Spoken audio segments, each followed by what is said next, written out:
केदारनाथ के कपाट बंद होने से पहले हुआ बड़ा चमत्कार। दोस्तों, आज हम आपको दिखाने वाले हैं केदारनाथ धाम में घटा एक ऐसा अद्भुत और रहस्यमयी चमत्कार जिसे देखकर हर कोई दंग रह गया। यह घटना न केवल आपकी आंखों के सामने घटेगी बल्कि आपकी रूह तक को झकझोर देगी। सोचिए, जब हजारों श्रद्धालु अपने महादेव के दर्शन करने के लिए तैयार हो रहे थे, तभी कुछ ऐसा हुआ कि हर आंख से आंसू बह निकले, हर दिल में विश्वास और श्रद्धा की लहर दौड़ गई। यह कहानी है सिद्धार्थ और वैष्णवी की, जिन्होंने जीवन की सबसे बड़ी परीक्षा के बावजूद महादेव पर अपनी आस्था नहीं खोई। और देखिए कि कैसे केदारनाथ बाबा ने उन्हें चमत्कार के रूप में आशीर्वाद दिया। वीडियो के अंत तक जरूर बने रहिए, क्योंकि यह कहानी आपको हिलाकर रख देगी और यह दिखाएगी कि जब विश्वास और भक्ति सच्चे दिल से होती है तो महादेव भी स्वयं सामने आ जाते हैं। हर हर महादेव। दोस्तों, हिमालय की गोद में विराजमान केदारनाथ धाम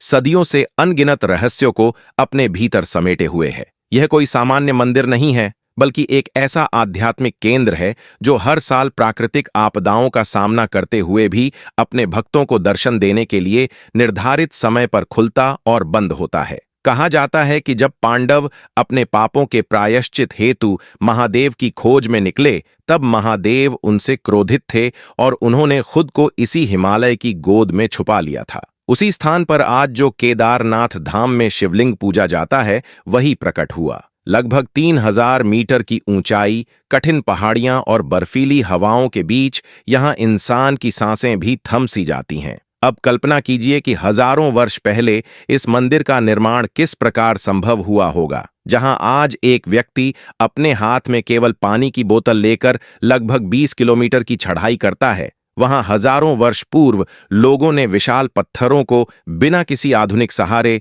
बिना सीमेंट और लोहे के आपस में जोड़कर मंदिर खड़ा किया। केदारनाथ मंदिर की इस अकल्पनीय मजबूती का प्रमाण साल 2013 की विनाशकारी बाढ़ में देखने को मिला, जब आसपास का पूरा क्षेत्र बह गया और नई बनी बड़ी बड़ी धर्मशालाएं तबाह हो गईं। लेकिन यह हजारों वर्ष पुराना मंदिर अडिग खड़ा रहा। कहते हैं कि इसे स्वयं महादेव ने निर्मित किया था। वहीं इतिहास में लिखा है कि पांडवों ने मूल निर्माण किया और बाद में आदि गुरु शंकराचार्य ने इसका पुनर्निर्माण कर इसे वर्तमान रूप दिया। यहाँ हर पत्थर अपनी गाथा सुनाता है। मैंने तपस्या देखी है, मैंने साल 2013 की प्रलय देखी है। बाढ़ के समय एक विशाल चट्टान मंदिर के पीछे गिर गई और वही चट्टान आज ज्योतिर्लिंग की रक्षा करती है, जिसे हम भीमशिला के नाम से जानते हैं। हर साल जैसे ही सर्दियों की शुरुआत होती है, मंदिर के कपाट बंद किए जाते हैं और इस पवित्र धाम में ऐसा अद्भुत चमत्कार घटता है जिसे विज्ञान भी स्वीकार करता है। और इस वर्ष कपाट बंद होने से ठीक कुछ दिन पहले ऐसा अद्भुत चमत्कार हुआ जिसे सुनकर आपके रोंगटे खड़े हो जाएंगे, आपकी आंखों से अश्रुओं की नदियां बहने लगेंगी और आपका हर कोशिका महादेव के नाम की भक्ति में लीन हो जाएगा। दोस्तों, जब केदारनाथ धाम के कपाट बंद हो जाते हैं, जब घाटी सुनसान हो जाती है और जब आसपास की सारी धर्मशालाएं, होटल और वादियां शांत हो जाती हैं, तभी एक अदृश्य शक्ति इस मंदिर और केदारनाथ की घाटी की रक्षा करती है, जिसे अपनी आंखों से देख पाना असंभव है। अब इस अद्भुत चमत्कार की घटना की ओर बढ़ते हैं। लेकिन क्या आप इस वर्ष केदारनाथ धाम गए थे? कृपया कमेंट में अपनी प्रतिक्रिया जरूर साझा कीजिए। क्या आपने कभी केदारनाथ धाम के दर्शन किए हैं और क्या आप अगले वर्ष वहां जाने का मन बना रहे हैं? कमेंट में बताइएगा। हमें आपकी यात्रा की कहानी जानने में अत्यंत आनंद होगा। दोस्तों, यह कहानी है एक ऐसे भक्त की जो हर साल बाबा के धाम की यात्रा की तैयारी में जुट जाता था। अपनी पत्नी के साथ वह हर वर्ष पूरी लगन और अपार आस्था के साथ केदारनाथ धाम आने की तैयारी करता। लेकिन महादेव हर बार उसकी परीक्षा लेते और उसकी सारी तैयारियां ध्वस्त हो जातीं। हर साल वह महादेव के दर्शन करने का अवसर खो देता। हर बार कोई ना कोई बाधा उसके मार्ग में आती, जो महादेव और उसके मिलन को बीच में रोक देती। आज हम बात कर रहे हैं सिद्धार्थ यादव की। सिद्धार्थ यादव कई वर्षों से लगातार केदारनाथ धाम आने का प्रयास कर रहे थे। जब केदारनाथ बाबा किसी श्रद्धालु को बुलाते हैं, तो वह भक्त लाखों मुश्किलें पार करके भी किसी न किसी रूप में बाबा के दर्शन कर लेता है। लेकिन यदि केदारनाथ बाबा किसी की परीक्षा लेते हैं, तो चाहे भक्त कितनी भी कोशिशें करे, कितनी भी मेहनत करे, वह दर्शन पाने में विफल रहता है। दोस्तों, यह कहानी सिद्धार्थ यादव की 10 साल पहले की है। एक गंभीर हादसे में सिद्धार्थ यादव का आधा शरीर लकवे से ग्रस्त हो गया। डॉक्टरों ने साफ कह दिया कि वह अब कभी सामान्य जीवन नहीं जी पाएंगे। उस समय सिद्धार्थ की उम्र केवल 24 वर्ष थी और उनकी शादी भी तय थी बस 6 महीने बाद। लेकिन हादसा शादी से ठीक 6 महीने पहले हुआ। इस हादसे ने सिद्धार्थ के माता पिता पर भारी संकट डाल दिया। सिद्धार्थ की इस स्थिति को देखना उनके लिए असहनीय था। वह बोल नहीं पाते थे, बस सुनते और समझते थे। मन ही मन सब कुछ महसूस कर रहे थे, लेकिन हाथ पांव से कोई कार्य नहीं कर पा रहे थे। करीब 2 महीने बीत चुके थे और उधर उनके ससुराल वाले इस बात का इंतजार कर रहे थे कि कब सिद्धार्थ ठीक होंगे और उनकी बेटी की शादी सिद्धार्थ से हो पाएगी। उनके मन में भी सवाल उठ रहे थे कि क्या सिद्धार्थ ठीक हो पाएंगे या नहीं। अगर सिद्धार्थ ठीक नहीं हुए तो उनकी बेटी की शादी कैसे होगी, वह भी ऐसे व्यक्ति से जो पलंग से उठ भी नहीं पाता। लेकिन इस सब के बीच सिद्धार्थ की मंगेतर, जो कि देवादिदेव महादेव की असीम भक्त थी और केदारनाथ बाबा की अनन्य श्रद्धालु भी थी, के मन में अटूट विश्वास था। वैष्णवी के दिल में दृढ़ श्रद्धा और विश्वास था कि उनके होने वाले पति सिद्धार्थ अवश्य महादेव की कृपा से ठीक होंगे। वैष्णवी ने अपने माता पिता से कह दिया कि उनकी शादी केवल सिद्धार्थ से ही होगी और उनका भरोसा केदारनाथ बाबा पर था कि वह अन्याय नहीं होने देंगे और सिद्धार्थ को शीघ्र स्वस्थ करेंगे। उन्होंने सिद्धार्थ से कहा कि आप केदारनाथ बाबा से मन्नत मांग लीजिए और जैसे ही आप ठीक होंगे हम तुरंत बाबा के दरबार में जाएंगे। सिद्धार्थ ने मन ही मन केदारनाथ बाबा से प्रार्थना की, हे बाबा, मेरा आधा शरीर जो लकवे से ग्रस्त है उसे पहले जैसा कर दीजिए। जब मैं सही हो जाऊंगा, जब मैं आने योग्य बन जाऊंगा, तब मैं आपके दरबार में जरूर आऊंगा। और फिर क्या हुआ? केवल 2 ही दिन में एक ऐसा अद्भुत चमत्कार हुआ कि सिद्धार्थ अपने पैरों पर खड़े हो गए। उन्होंने अपने मुंह से माता पिता का नाम लेना शुरू किया और अपनी होने वाली पत्नी वैष्णवी को गले लगाया। पूरा परिवार खुशी से झूम उठा। हर आंख में आनंद के आंसू थे। आज उनका बेटा 3 महीने के बाद पहले जैसी स्थिति में लौट आया था और परिवार में खुशियों की गूंज फैल गई। जैसे ही सिद्धार्थ पूरी तरह ठीक हुए, वैष्णवी ने कहा, अब आप पूरी तरह स्वस्थ हो गए हैं तो हम केदारनाथ बाबा के दर्शन करेंगे। सिद्धार्थ ने उत्तर दिया, मुझे तो सही करने वाले केवल केदारनाथ बाबा हैं, इसीलिए उनके दरबार का दर्शन करना अनिवार्य है। लेकिन उस समय कुछ ही दिनों में केदारनाथ बाबा के कपाट बंद होने वाले थे। डॉक्टरों ने अभी भी सलाह दी थी कि ज्यादा चढ़ाई न करें। इसलिए सिद्धार्थ ने कहा, तो हम अगले वर्ष केदारनाथ बाबा के दर्शन करेंगे। वैष्णवी ने भी कहा, ठीक है, अभी कपाट बंद हो रहे हैं तो हम अगले वर्ष जाएंगे। इसके बाद सिद्धार्थ और वैष्णवी की धूमधाम से शादी हुई। दोनों जीवन भर के लिए पति पत्नी बन गए और शादी के बाद उनका जीवन खुशहाली और प्रेम से भरपूर रहा। समय बीता और वर्ष आगे बढ़ा। अब केदारनाथ बाबा के कपाट खुलने का समय आया। इस वर्ष भी दोनों पति पत्नी पूरी तैयारी में थे। बस अब केदारनाथ बाबा के दर्शन ही करने थे। लेकिन इस बार उनकी राह में एक नई दुविधा आई। सिद्धार्थ की पत्नी वैष्णवी गर्भवती थी। अब सवाल यह उठा कि एक गर्भवती स्त्री केदारनाथ धाम की कठिन यात्रा कैसे करेगी। तब वैष्णवी ने कहा, आप इस वर्ष अकेले चले जाइए, मैं अगले वर्ष या आने वाले वर्षों में चलूंगी। लेकिन सिद्धार्थ ने दृढ़ता से उत्तर दिया, नहीं, मैंने केदारनाथ बाबा से मन्नत मांगी थी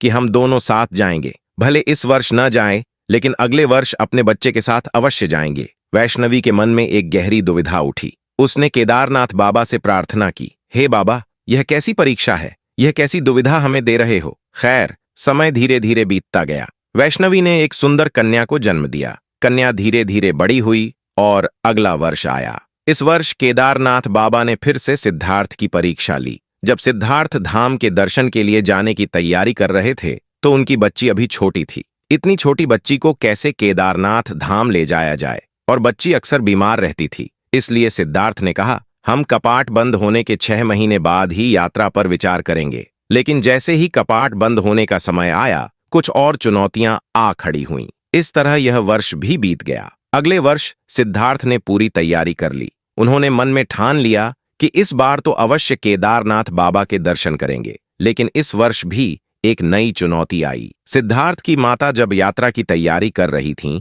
उनका स्वास्थ्य अचानक बिगड़ गया। फिर से विघ्न आ गया। सोचने लगे कि अब शायद बाद में ही जाएंगे। इसी प्रकार लगभग 6 से 7 वर्ष बीत गए, लेकिन यात्रा संभव नहीं हो सकी। सिद्धार्थ और वैष्णवी दोनों पति पत्नी भावुक होकर रोते थे और केदारनाथ बाबा से कहते थे, बाबा हमने कौन सी गलती की, इतनी कठिन परीक्षा क्यों ले रहे हैं। दोस्तों, सच यही है कि जब केदारनाथ बाबा बुलावा भेजते हैं तो चाहे कितनी भी बाधाएं आए, भक्त दर्शन अवश्य कर लेता है। लेकिन जब बुलावा नहीं आता तो पत्ता भी नहीं हिलता। और सिद्धार्थ व वैष्णवी का बुलावा अभी तक नहीं आया था। अब वर्ष 2025 का समय आया। इस वर्ष जब केदारनाथ धाम के कपाट खुले तो इस बार भी सिद्धार्थ की तैयारी पूरी थी। टिकट कंफर्म थे और रजिस्ट्रेशन भी हो चुका था। लेकिन इस बार वैष्णवी के पिताजी परलोक सिधार गए। वैष्णवी पर दुखों का पहाड़ टूट पड़ा और सारी तैयारी पर विघ्न आ गया। इस बार भी केदारनाथ धाम के दर्शन का सपना टूट गया। सिद्धार्थ की आंखों में आंसू थे।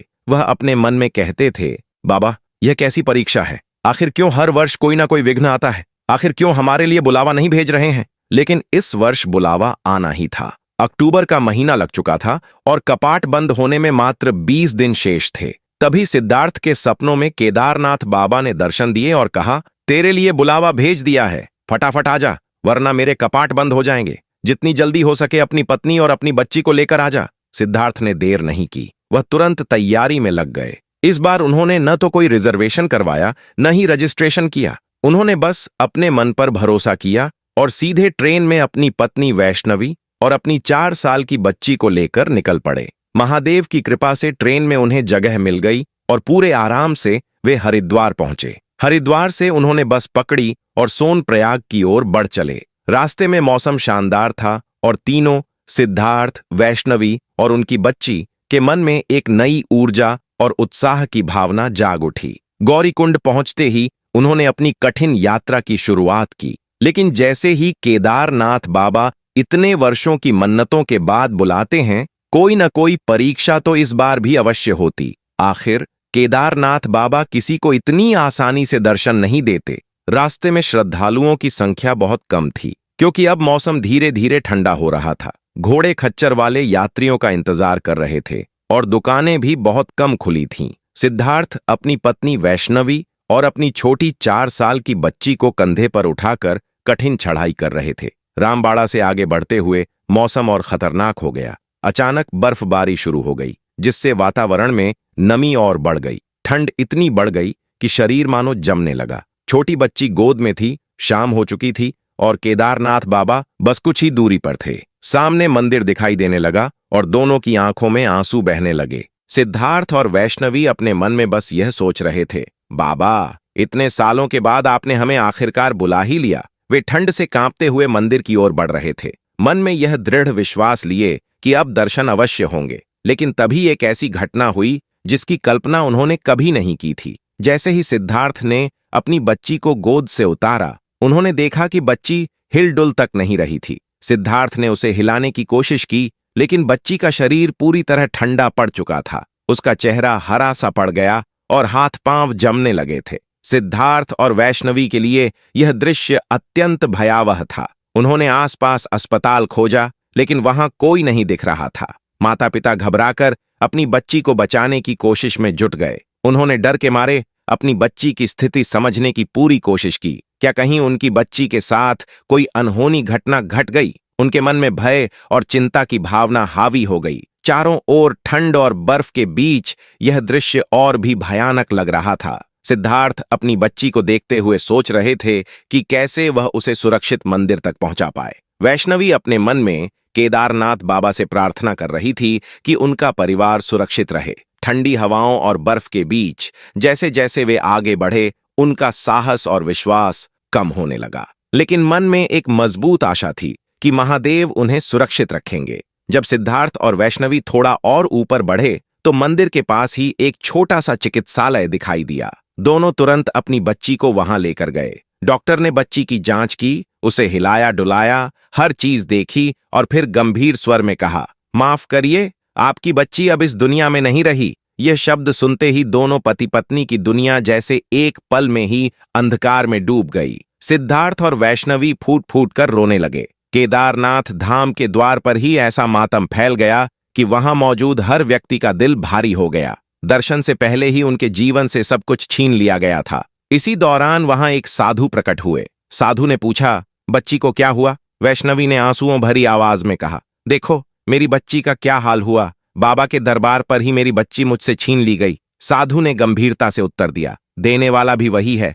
और लेने वाला भी वही। तू उसके दरबार पर आई है तो अंदर ले जा, जो देने वाला है वही वापस से तुझे देगा। साधु के कहने पर सिद्धार्थ और वैष्णवी ने अपनी मृत बच्ची को लेकर मंदिर के गर्भगृह में प्रवेश किया। उस समय मंदिर में भीड़ कम थी और मौसम भी बदल रहा था। जैसे ही वे गर्भगृह में पहुंचे, सामने विशाल शिवलिंग प्रकट हुआ। सिद्धार्थ और वैष्णवी अपनी बच्ची को शिवलिंग के पास रखकर फूट फूट कर रोने लगे। उनका रोना इतना भावपूर्ण और हृदयस्पर्शी था कि उन्हें खुद भी समझ नहीं आ रहा था कि वे वास्तव में केदारनाथ के गर्भगृह में हैं। करीब 15 मिनट तक सिद्धार्थ अपनी बच्ची को गोद में लेकर केदारनाथ बाबा के शिवलिंग को छूते हुए रोते रहे। लेकिन तभी एक अद्भुत चमत्कार हुआ, जिसकी कल्पना उन्होंने भी नहीं की थी। मृत मानी जाने वाली उनकी बच्ची, जो हरी पड़ चुकी थी, अचानक जीवन की ओर लौट गई। सिद्धार्थ की नजरें जब बच्ची पर गईं, तो उसने अपनी दोनों आंखें खोल रखी थीं। मासूम आंखों से उसने अपने पिता को देखा,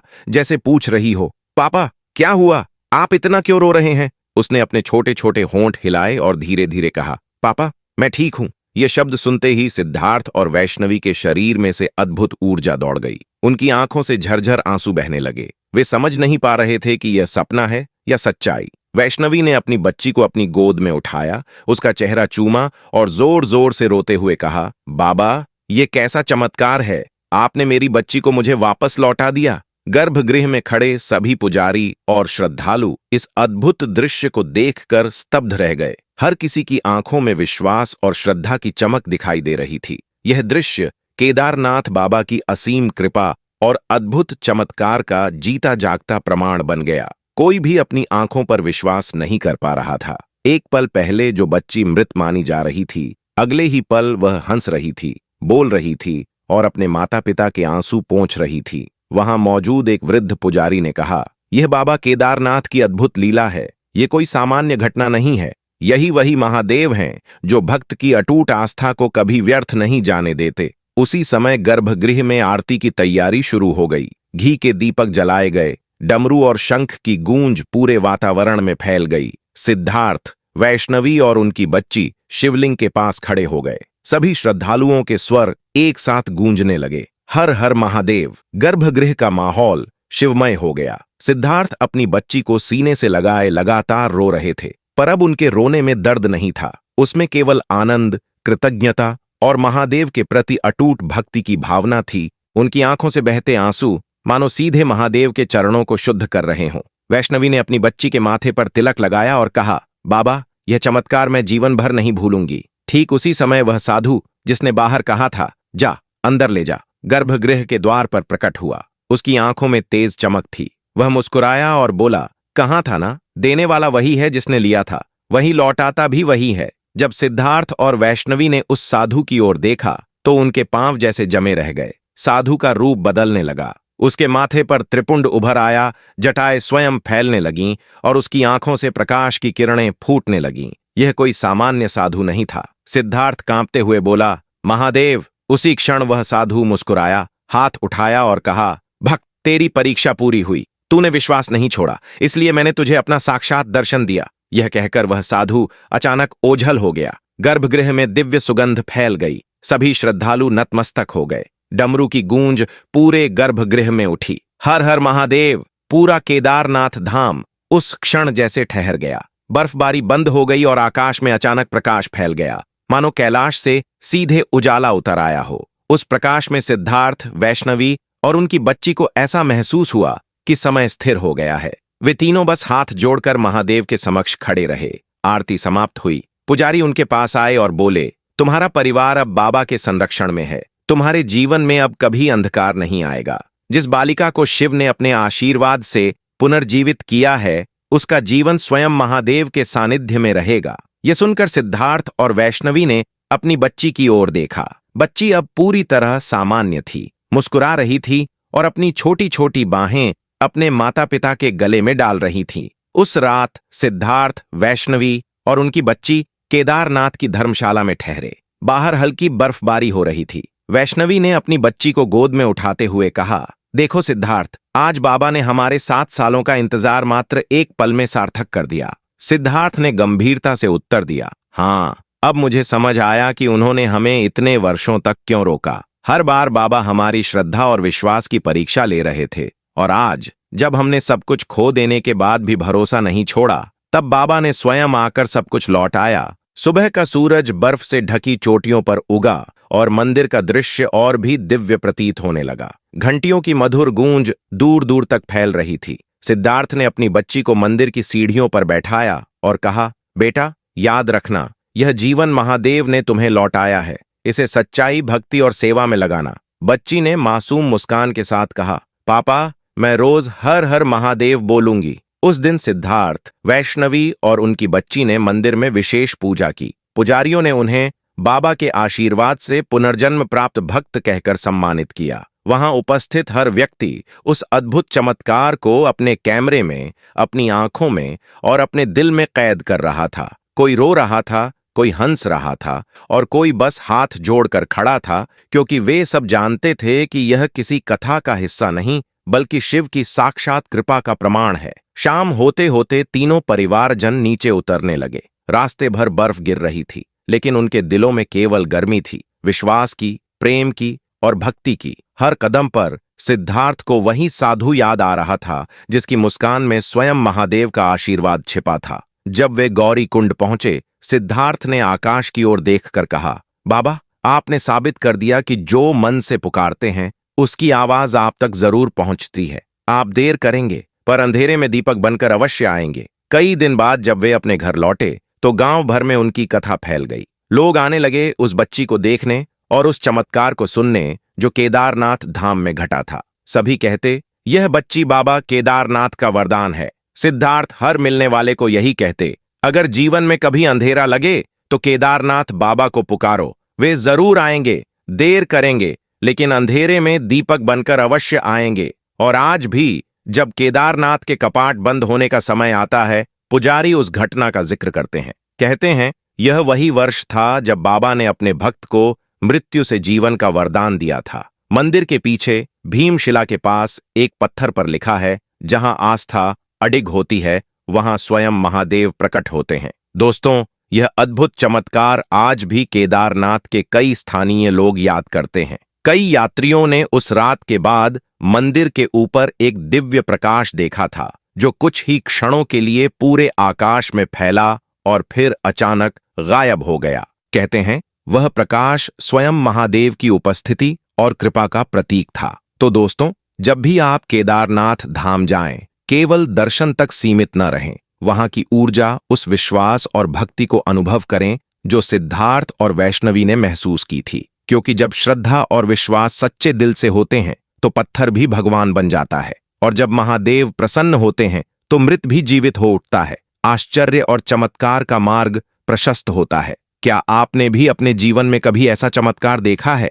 जब सब कुछ समाप्त लग रहा था और अचानक भगवान ने कोई रास्ता खोल दिया? यदि हाँ, तो नीचे कमेंट में अवश्य साझा कीजिए। आपको यह अद्भुत और प्रेरणादायक कहानी पसंद आई हो तो सबसे पहले इस वीडियो को लाइक जरूर करें। आपका यह छोटा सा क्लिक हमारे लिए बहुत मायने रखता है और हमें ऐसी ही कहानियां आपके लिए लाने की प्रेरणा देता है। इसके बाद इसे अपने दोस्तों, परिवार और उन सभी लोगों के साथ शेयर करें जो केदारनाथ बाबा के चमत्कारों और सच्ची श्रद्धा की प्रेरक कहानियों को जानना पसंद करते हैं। आपकी एक छोटी सी शेयरिंग भी किसी के जीवन में विश्वास और भक्ति की ज्योति जगा सकती है। और हाँ, अगर आप चाहते हैं कि आप कभी भी ऐसे अद्भुत और हृदयस्पर्शी वीडियो मिस न करें, तो हमारे चैनल को सब्सक्राइब करना बिल्कुल न भूलें। सब्सक्राइब करने के बाद बेल आइकन को दबाना भी न भूलें, ताकि जब भी नया वीडियो आए आपको तुरंत नोटिफिकेशन मिल जाए और आप हमारे हर वीडियो का पहला दर्शक बने। याद रखिए,